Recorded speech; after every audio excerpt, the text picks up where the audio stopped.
वनसल्लिम अला रसूलिल करीम अम्मा बाद फ़ौज़ बिल्लाहि मिनश शैतानिर रजीम बिस्मिल्लाहिर रहमानिर रहीम फ़बिअय्यि आलाइ रब्बिकुमा तुकज़्ज़िबान सदक़ल्लाहुल अज़ीम अस्सलातु वस्सलामु अलैका सय्यिदी या रसूलल्लाह व अला आलिका व अस्हाबिका सय्यिदी या हबीबल्लाह।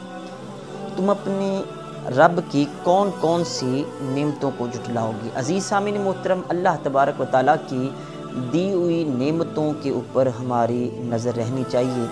हम शिकवे शिकायतें वो ज़्यादा करते हैं, अल्लाह की नेमतों की तरफ ध्यान नहीं देते। हज़रत मौलाना रूम रहमतुल्लाह अलैह आप इरशाद फरमाते हैं कि हरात, ये अफ़गानिस्तान का एक इलाका है, वहाँ का एक नवाब था जिसका नाम था इमादुल मलिक।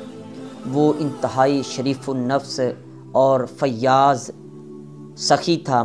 उसके 500 ग़ुलाम थे और इतने वफ़ादार थे और इस तरह उनको रखता था कि बेहतरीन किस्म की पोशाक वो पहने हुए होते, सरों पे उनके ताज होते। जिस तरफ से वो गुज़रते लोग पूछते कि ये खुद ब खुद पहचान जाते कि ये इमादुल मलिक जो नवाब है उसके ये ग़ुलाम है। बादशाह भी नवाब से बहुत ज़्यादा खुश रहता था और उसका वो इज़्ज़त करता था। तो एक दिन एक मौलाना रूम फरमाते हैं कि इंतहाई कल्लाश और मुफलिस शख्स वो बाज़ार में था। उसने अचानक देखा कि ग़ुलाम आ रखे हैं। पूछा ये कौन है। लोगों ने बताया कि ये इमादुल मलिक के ग़ुलाम हैं। 500 के करीब उसके ग़ुलाम थे, नौकर थे। उसने देखा कि उन्होंने इतनी अच्छी अच्छी पोशाकें पहन रखी हैं, सरों पे इनके ताज हैं और ये ग़ुलामों का ये हाल है। जब ये बात देखी तो आसमान की तरफ मुँह उठा के कहता है, या अल्लाह तू खालिक भी है, मालिक भी है, लेकिन वो कुफ्रिया कलमा ये बोलता है मालिक, लेकिन देख तू बंदा परवरी सीखनी है तो इस इमादुल मलिक से सीख।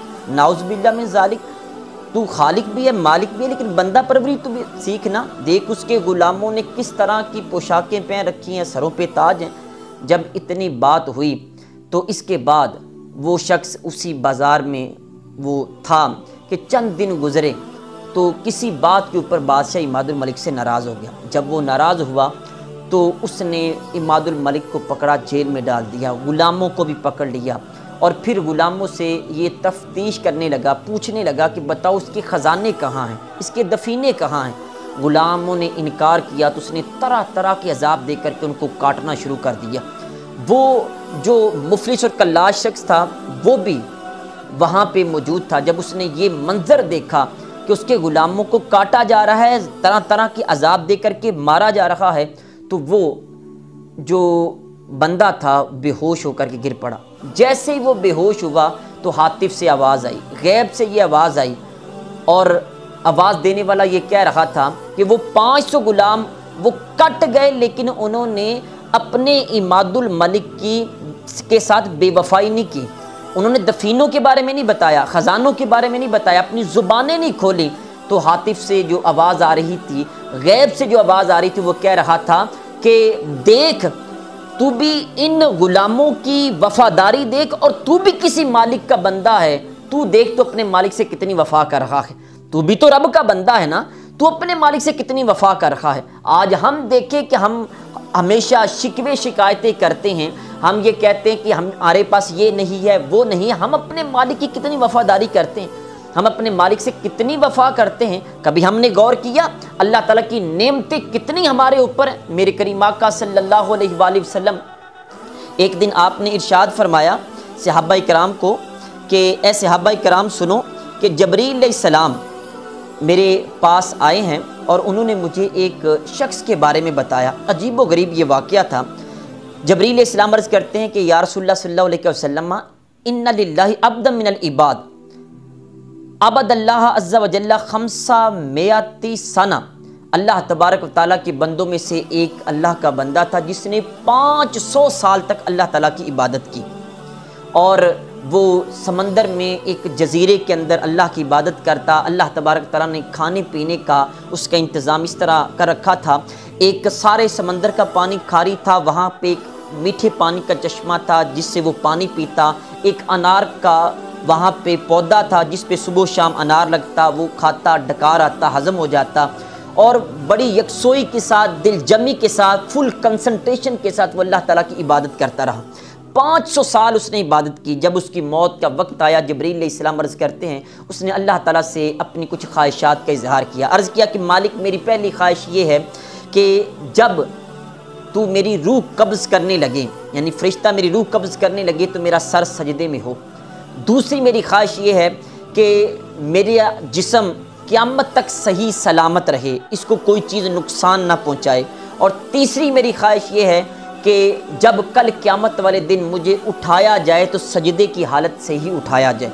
3 خواہشات کا اس بندے نے اظہار کیا، اللہ تعالیٰ نے پوری کر دی کہ وہ سر سجدے میں تھا، اس کی روح قبض کی گئی اور ابھی بھی اس کا جسم سلامت ہے۔ جبریل علیہ السلام عرض کرتے ہیں حضور ہم وہاں سے گزرتے ہیں سمندر کے اس جزیرے سے، دیکھتے ہیں کہ اس بندے کا جسم ابھی بھی سلامت ہے، لیکن اس کے بارے میں عجیب بات یہ کہ جب کل قیامت کا دن ہوگا اللہ تبارک و تعالیٰ وہاں پہ لوگوں کے اعمال کو جب حساب لینے لگے گا، تولا جائے گا تو وہ بندہ بھی سامنے آئے گا۔ اللہ تبارک و تعالیٰ فرمائے گا کہ ادخلوا عبدی الجنہ برحمتی، میرے اس بندے کو میری رحمت کے سبب جنت میں داخل کر دو۔ وہ بندہ آگے سے کہے گا بل بعمل یا ربی، یا اللہ نہیں میرے عملوں کا حساب لیا جائے، میں نے 500 سال تک یکسوئی دل جمی فل کنسنٹریشن کے ساتھ عبادت کی ہے اور میں نے کسی طرف دھیان بھی نہیں دیا ہے، مالک میرے عملوں کا حساب لیا جائے۔ اللہ تعالیٰ پھر فرمائے گا میرے بندے کو جنت میں میری رحمت کے سبب داخل کر دو۔ وہ پھر عرض کرے گا نہیں میرے عملوں کا حساب لیا جائے۔ پھر اللہ تعالیٰ فرمائے گا، جب تیسری مرتبہ وہ بندہ فرمائے گا، اللہ تعالیٰ فرمائے گا کہ لاؤ اس کے عملوں کو بھی لے آؤ۔ اب 500 سالہ عبادت کو ایک پلڑے میں رکھا جائے گا۔ پھر اللہ تعالیٰ فرمائے گا میری نعمتوں میں سے صرف ایک نعمت، وہ آنکھ والی نعمت کو اللہ تبارک و تعالیٰ دوسرے پلڑے میں رکھے گا۔ 500 سالہ عبادت ایک طرف اور ایک پلڑے میں پورا جسم نہیں، جو اس نے نعمتیں کھائیں وہ بھی نہیں، صرف ایک نعمت آنکھ والی نعمت کو ایک پلڑے میں رکھا جائے گا۔ وہ آنکھ والا پلڑا وہ وزنی ہو جائے گا، بھاری ہو جائے گا۔ پھر جب وہ بندہ دیکھے گا یہ بات ہے، اللہ کی بارگاہ میں عرض کرے گا مالک اپنی رحمت کے سبب بھیج دے، عدل کریں تا تھر تھر کمبن اونچیاں شانہ والے، فضل کریں تا بخشے جاون میں جیوی منہ کالے۔ عزیز سامعین محترم، اللہ کی نعمتوں کے اوپر شکر ادا کیا کرو، لا ان شکرتم لازیدنکم، تم شکر ادا کرو گے اللہ تبارک تعالیٰ فرماتا ہے میں اور زیادہ عطا کروں گا۔ ہم ہر وقت شکوے اور شکایت کی زبان بولتے رہتے ہیں، زبان پہ یہی جاری رکھتے ہیں، اللہ کی نعمتوں کے اوپر غور کیا کرو اور اللہ کا شکر ادا کیا کرو۔ اللہ تبارک و تعالیٰ عمل کرنے کی توفیق عطا فرمائے۔ وما علیہ الا البلاغ المبین۔